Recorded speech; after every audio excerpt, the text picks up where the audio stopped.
You got it right here, man. Raise your right hand for me. Are you able to? Do you swear or affirm? Hold on one sec. You can sit down and do it. Okay. She can sit down and be sworn in. My balance is a little That's off. fine. Don't worry about it. That's no requirement to stand. Do you swear or affirm that the testimony you're about to give will be the truth, the whole truth, and nothing but the truth, so help you God? Amen. Yep.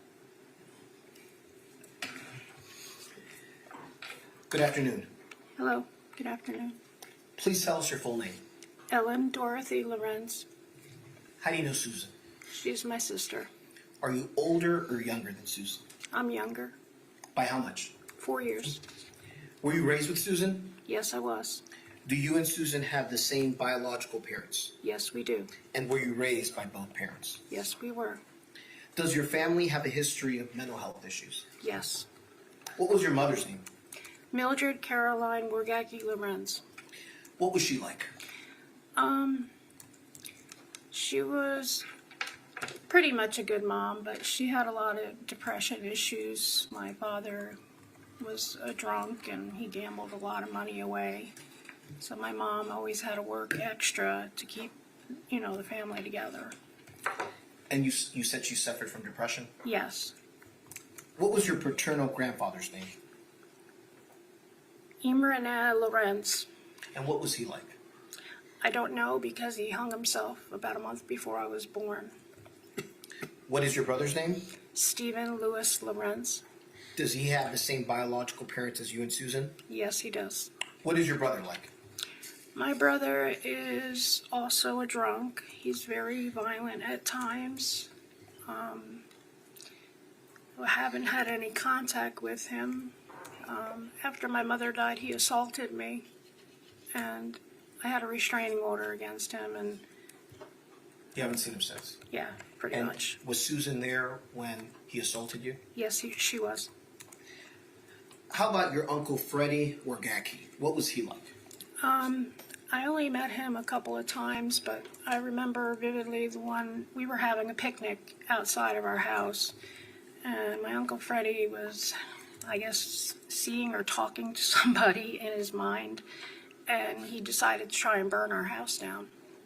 And was he a paranoid schizophrenic with PTSD? Yes, he was. Was your Uncle Freddie on your mom's side or your dad's side? My mother's side. How about yourself? Do you suffer from mental health issues? Yes, I do. Will you please speak with us about that? I've been diagnosed with PTSD, Stockholm Syndrome, and also bipolar depression. And by PTSD, are you referring to post-traumatic stress disorder? Yes, I am. What is the cause of your PTSD and bipolar disorder?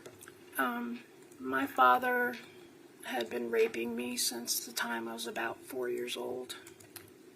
And he beat us a lot when we were younger, especially. What was your father's name? Stephen Lorincz. When did your father begin abusing you and Susan? I guess he started with Susan before I was born. And then after I was born, he waited till I was like 3-4 years old before he started doing whatever to me. I really don't remember it because I've kind of pushed it out of my mind. And did he sexually abuse both you and Susan starting at a young age? Yes, he did. For years, did you blame yourself for allowing him to rape you? Yeah, I did. Please tell us a little bit about your father's background. My father was born in Hungary, a town called Nudvarod, and he was a freedom fighter in 1956, and that's how he ended up in the United States. He was sponsored by our Hungarian church up north in New Jersey. Was he a concentration camp prisoner? Yes, he was at one point. Was he, in addition to the sexual abuse, was he physically abusive to both you and your siblings? Basically, my father was physically, emotionally, and sexually abusive to all of us, except my brother with the sexual. Was there an instance where you and Susan were present where your father beat your brother Stephen on Easter Sunday? Yes. Will you please tell us about that? My brother had gone out partying all night, and he came home probably about 4 or 5 in the morning, and he was sleeping, and my dad wanted us all to go to church together. And my brother was like, no, I don't have to go to church. He was 18 already. And he's like, I don't have to, I'm an adult. And my father's like, no, you're getting up. And I remember him dragging him out of his room. And then they started pushing and shoving, and the next thing I know, my father was beating my brother so badly that he was unconscious, and he was still hitting him, and my sister and my mother had to pull him off of my brother. Was your father physically strong? Yes, he was a sheetrocker, and he worked in, construction, so he was very strong. Now, a few minutes ago, you were discussing your mother and saying that she suffered from depression. Mm-hmm. As a result of that depression, were a lot of the household duties put on you and Susan? Yes. In what way? We were expected to, it started off with Sue, because she was older, that she would have to come home and make food for my family. And then when my sister got she got babysitting jobs, and then I got to, take over the duties of cooking. And, Sue was always the one who cleaned most of the time, and she was the one who did a lot of the laundry. What would your father do to you and Susan if the food wasn't ready when he was ready to eat? Oh, he would scream and yell at us and then tell us how stupid we were, and then he'd start beating us. Would he beat you and Susan unconscious at times? He had, one occasion I can remember, had beaten me because I wanted to run. I told him I was going to run away from home because he was just so horrible. And I told him I was going to go live in New York City and find a way to get away from him. And he's like, well, you're going to be homeless in New York City. This is what they do to homeless people. And he proceeded to beat the living snot out of me to the point where we had a central heating register in the one house we lived in. And I remember waking up on that, and I was bruised all over. And he was just so aggressive, and he's like, see, that's what's going to happen to you. Was your father psychologically abusive as well? Absolutely. In what way? He constantly told us that we were fat and stupid, we were ugly. I mean, just any kind of derogatory thing he could think of to call us. Was there a time in high school where you had lost a significant amount of weight and wanted to buy a dress? Yeah, I went on a diet. I went on Weight Watchers with my mom, and I proceeded to lose 100 pounds because I was 300 pounds in high school, and I went down to 199 pounds, which was huge for me. And I was trying to get some new clothes, and my father's like, well, it doesn't matter. You're ugly anyway. Just go put a potato sack on. Was he that way with Susan as well? Yes, he was. And was Susan overweight in high school as well? Yes. Was your father verbally abusive to your mother as well? On occasion, yeah. He would tell her she's a stupid, educated dummy. That was his favorite saying. And you're a fat pig, and he would tell her to stop eating, and just nasty in general. When did the rapes begin for you? Apparently, I was 4 years old, and my sister and my mom and my brother had gone out shopping, and when they came home, my dad was holding a bath towel between my legs, and it was covered in blood. And he told my mom, that I had done a Russian split and split myself, and that's why I was bleeding so heavily. And did the rapes go on for decades? Yes. And for Susan as well? Yes. Was he violent during these rapes? Yes.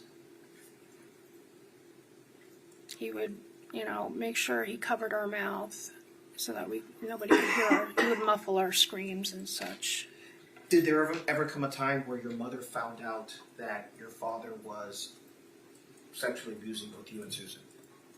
She didn't find out until I was in my late 20s because I was ashamed. What did you and your sister do in order to try to prevent these rapes? Well, we kept gaining weight because he hated fat women. And so my mom also did that too, because he was just, rough with her and nasty. Was your father cruel to people outside of the home as well? Yes, he was. He had no problem. Like, I remember one of his friends' daughter had gained some weight, and he's like, "Oh my God, you look horrible. You look like a stuffed pig." Just really nasty. When your father passed away, was your father asking women out at her funeral? You mean my mother? I'm sorry, when your mother passed away, yes. When my mother passed away, we had a service down here for our friends here, and he was asking women out. And then we had another service a week and a half later, and we went to New Jersey to our church we grew up in, the Hungarian church. And a lot of people, came because they knew my mom. And I remember he asked the one lady, Lois, out that had been, he tried to get with her when he was younger before he married my mom.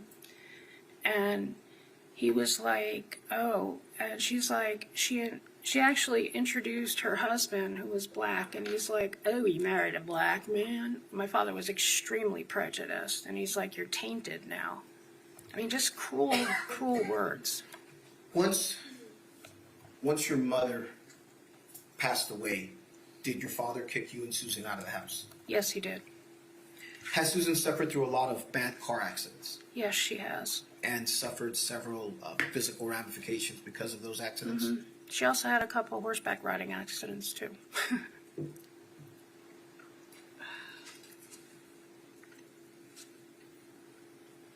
you have a son? Yes, I do. And what is his name? Gabriel Michael Lorincz Dunn. Is Susan and Gabriel very close? Very. How would you describe their closeness, their relationship?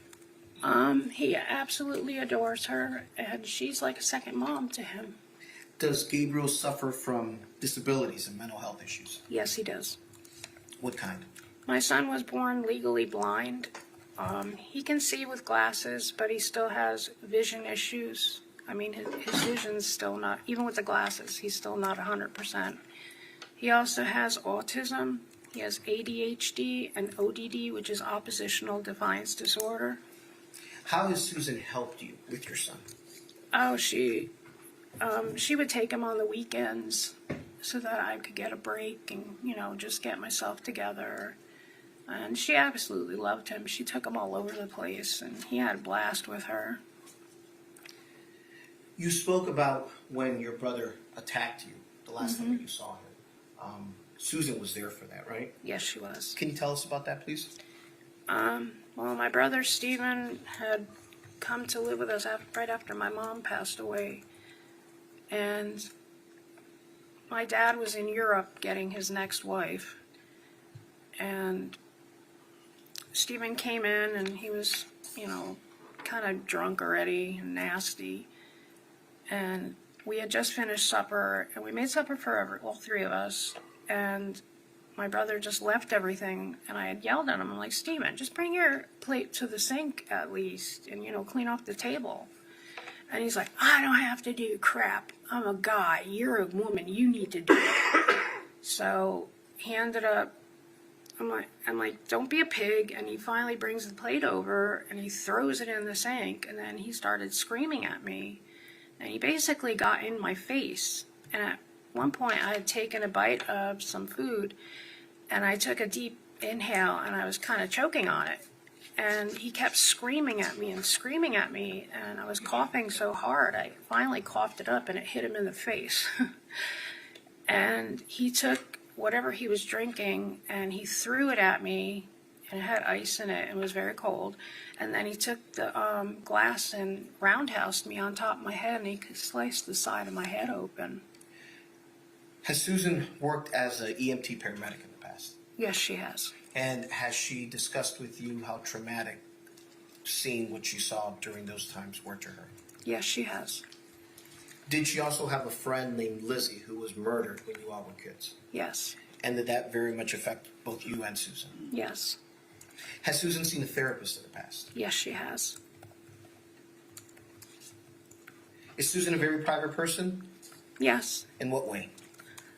She doesn't like people to know her problems. She tries to keep that to herself, and she always tries to help others instead of, making everybody feel sorry for her. She just does her thing, and she just doesn't let people in easily. You have to really know Sue to really get to, what's going on with her. Where did you and Susan grow up? We grew up in New Jersey. And what was the neighborhood like? In Clifton specifically. We grew up in rough neighborhoods. It was low income, and it was just rough. Before this incident occurred, had Susan told you that she was afraid of the deceased Miss Owens? Yes, she was. Did Susan tell you before this incident that she's been triggered by things that were going on in the neighborhood and that she could not sleep even with medication? Yes, she did. Susan a hard worker? Absolutely. Has she always maintained herself Yes, she has. financially? She even helped me with my son, when I was short on cash. She always, made sure Gabriel had school clothes, even shoes. I mean, she was always there for me. And you all actually have opened up restaurants together, right? Yes, we have. And run them Yes, successfully. absolutely.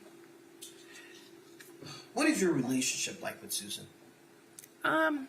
It's great. We're sisters and we love each other.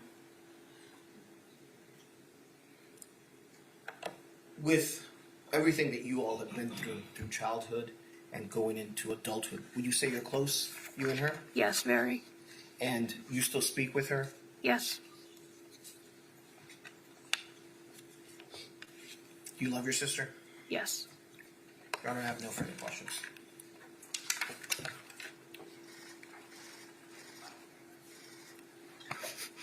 No question. Thank you. May I be excused. Thank you very much.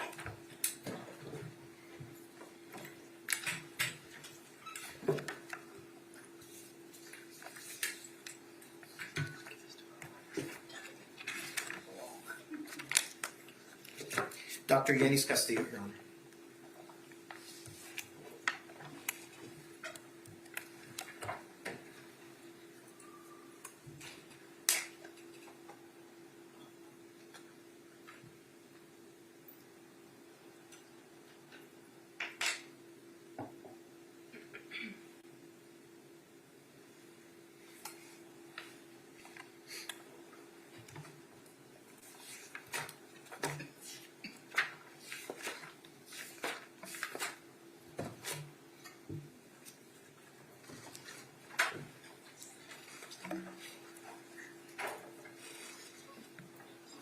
And stand face the clerk. Raise your right hand, please. Thank you very much. Do you swear or affirm that the testimony you're about to give will be the truth, the whole truth, and nothing but the truth, so help you God? Yes, I do.